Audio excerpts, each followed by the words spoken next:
I'll tell you a little bombshell.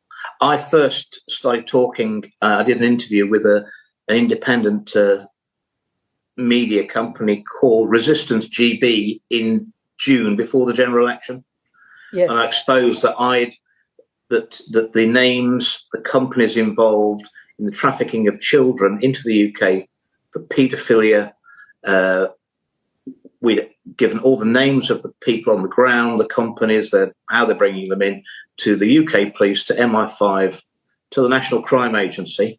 And I took it to the government. I took it to the then leader of the House and the Lord Chancellor, who's supposed to be in charge of the judiciary in Parliament, all the evidence, and said, look, we've taken this to the police, taken it to MI5, we've got the recordings of speaking to them, we've taken it to the National Crime Agency, nobody wants to investigate any of this. Look at the names on here who were involved in it, look at their links, and they wouldn't get involved. I did an interview about that back in June.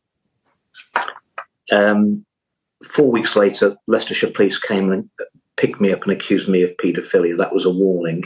They investigated me for 4 months. They alleged that I was a member of the Freemasons and I'd taken part in ritualized child abuse at Freemasons meetings.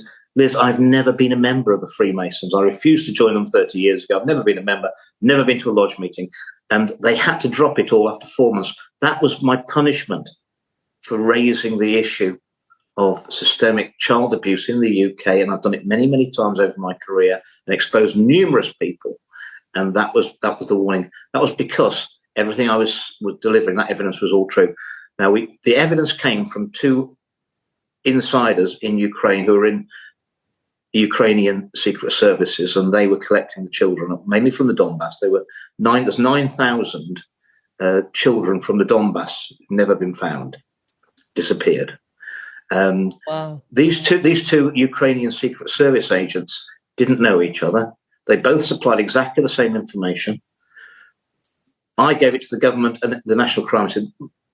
My intermediary source, having passed all this evidence to the National Crime Agency, 2 days later, their LinkedIn profile was checked out on their social media by someone who worked at the company that we'd implicated in laundering the money to pay for the children. So someone at the National Crime Agency had told the company we tipped them off about, and they were checking out somebody in my organisation. That and never had any links with them before. Now, the two Secret Service agents in Ukraine, both of them had car bombs put under their cars.